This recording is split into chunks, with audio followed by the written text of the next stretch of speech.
My name is Namdi Darlington. I go by many names though. My artist name is NDO. My homies call me Dio, and I'm gonna just leave it at that. I'm from Minneapolis, Minnesota, right here, these streets. That's my home. But Isaac knows I'm worldwide with it. For sure. Listen, my nigga Dio, we linked up back in Amsterdam. Yes, sir. Hollered at me and was like, "Hold up, are you in the city right now?" I'm like, "Yeah, I moved out here." So we got to chop it up. I haven't seen him since. So it's been amazing to see him on, the anniversary of Floyd's murder. So go ahead, tell the people a little bit about what you're doing right now. So right now I'm here representing the Rojo Arts Collective and my collective, the AOE family.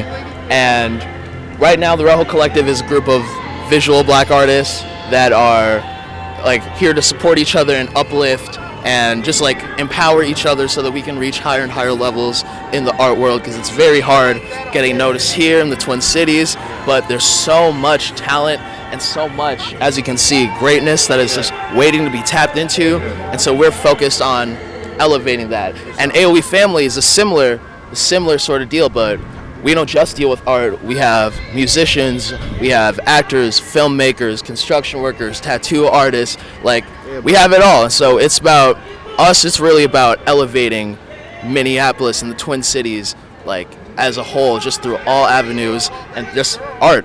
Yeah. Art over everything. AOE, Artists on Earth, Aliens on Earth. We are a group of outcasts that come together in order to make the world a better place we would have wanted it imagined for us. And AOE, check them niggas out. So you want to tell me a little bit about this painting that you're working on right here? Yeah. So right here, this is a mural of George Floyd and his mother. Right. And so it's being commissioned to do our own interpretations of what this picture, of what this image really sort of feels. And so for me, the bond of a mother and child is so pure. And it's a connection unlike any other in the world that I can't even speak on, because obviously I'm not a woman. Right. But I just know especially in circumstances like this, every black mother in this country, around the world, has their fear that one day they will get a call and their child will no longer be with them. They will no longer be able to wrap their arms around them. And that, I'm not a parent yet, but that's something that I can't imagine. I can't imagine that. Right. It's the stress that tolls on you. So I really wanted to do my best to honor this human being, this family, and so I just threw this portrait on. I painted this last night, and so the colors, especially as a black romantic myself.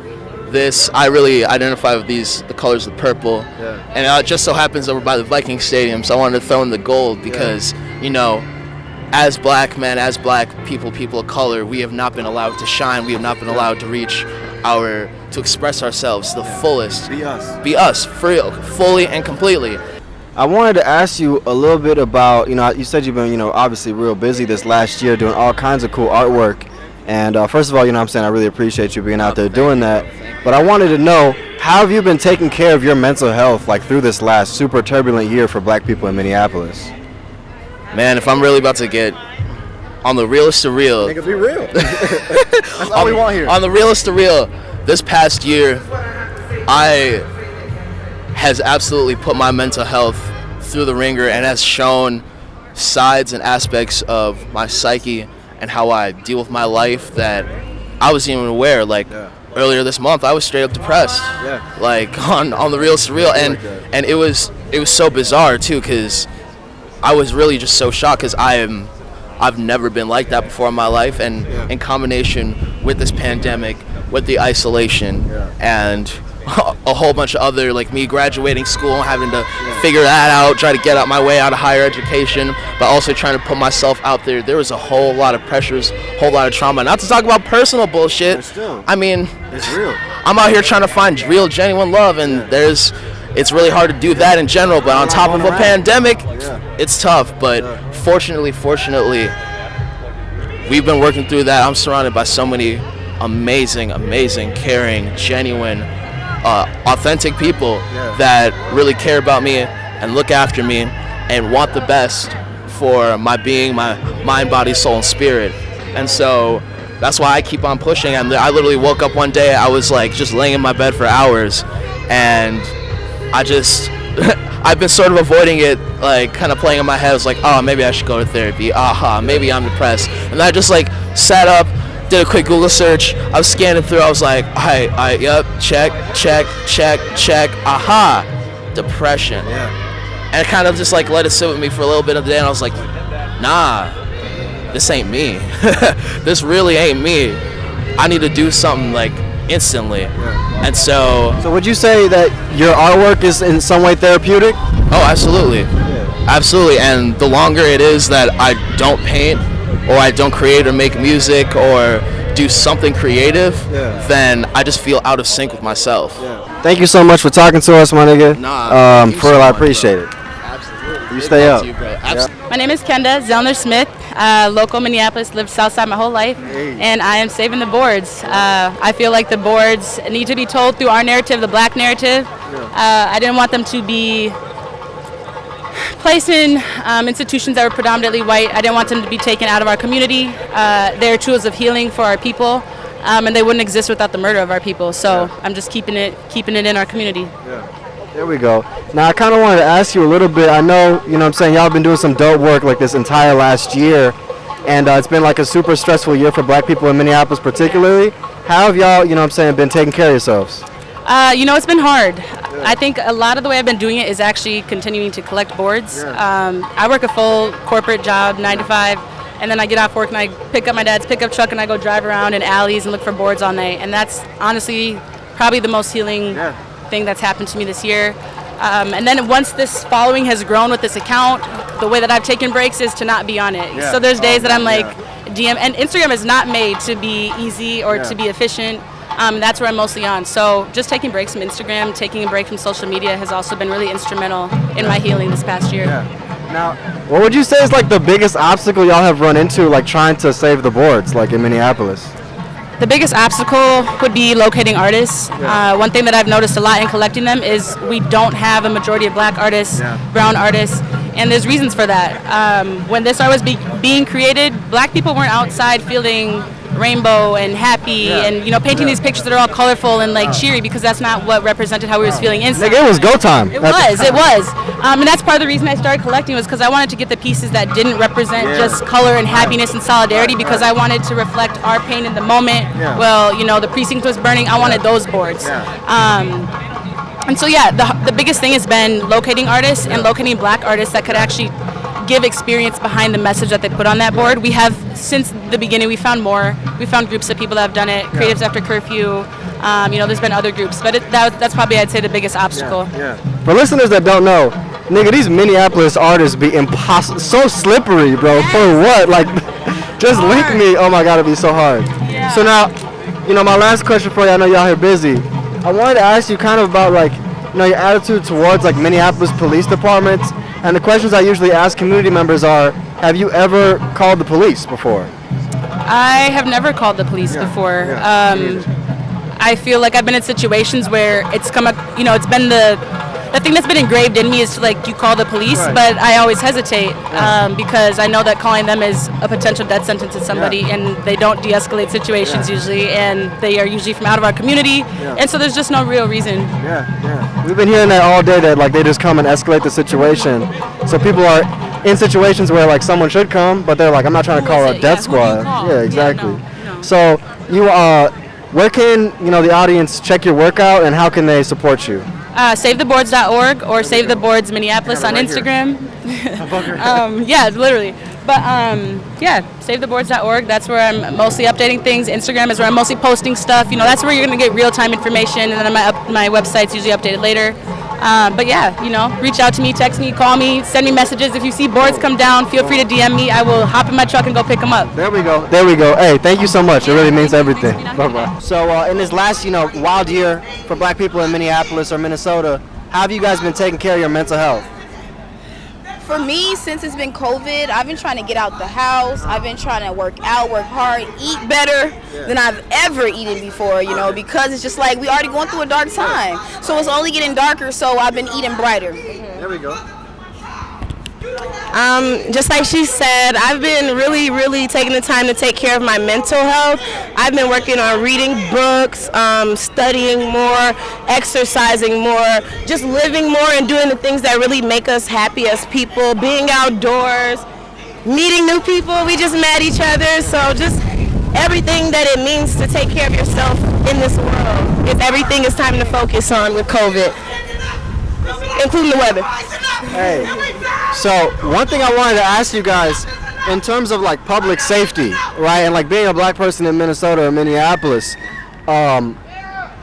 what is your like, public perception or your attitude about the police? Have you ever called them before? Before this whole George Floyd situation began, I personally loved the police. I was never afraid of police. I seen them as a safe haven. Now since this situation, they've been killing all my brothers and sisters, and I even go through things with police myself from being a black person. Now that I'm scared, I have PTSD. No, I don't see the cops as I used to. There's absolutely no way we could even begin to ever see the cops the same. They're walking around with bigger weapons every year. They're getting stronger. What happened to back in the days when they used to, chase people down or use like bats and natural, more natural things maybe. They're just trying to kill us, and I do not support the police anymore, no. Public safety, yeah, police, no. I agree.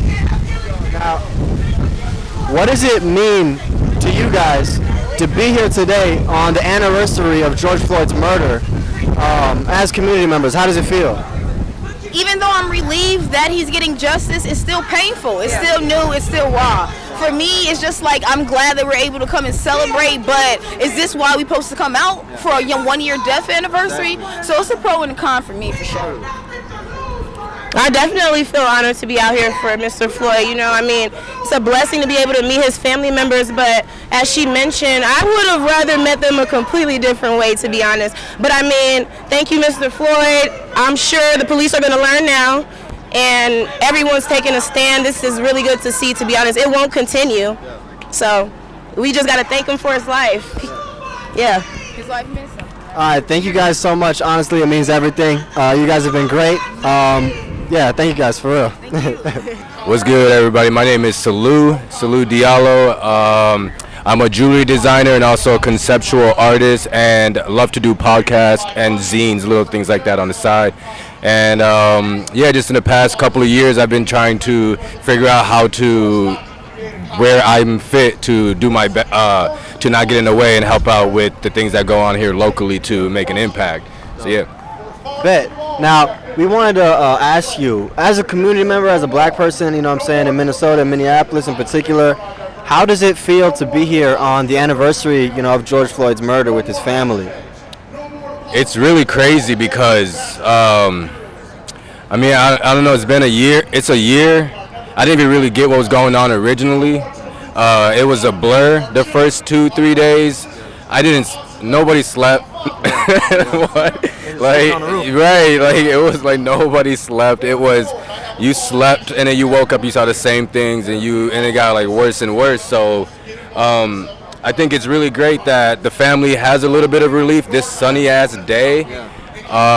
This is really a joy for their family. I just met his aunt a couple weeks ago at the Chicago Fire Arts Center, and it's like they need relief, like bottom line.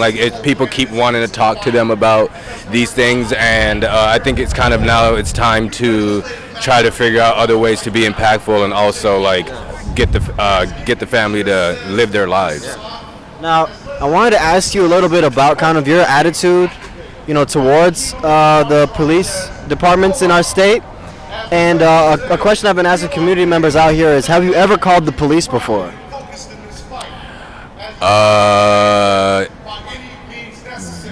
Way younger. You can cut this out, but way younger as a kid. But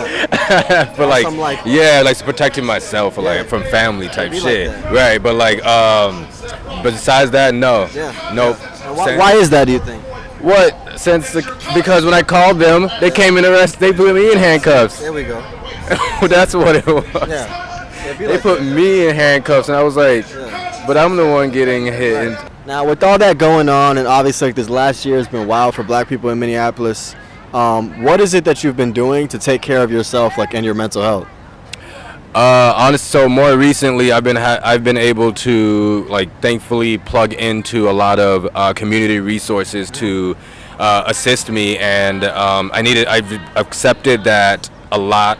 It's just sort of accepting what's kind of gone on, because it's easy to kind of continue and going, acting like things are like normal and your everything is smooth, but like, if I was to recall every month in the past year, it was something. It was something like a lot, and it's time to slow down, I think, and I'm gonna try to plug into more community resources that I can actually plug into, that's not capped,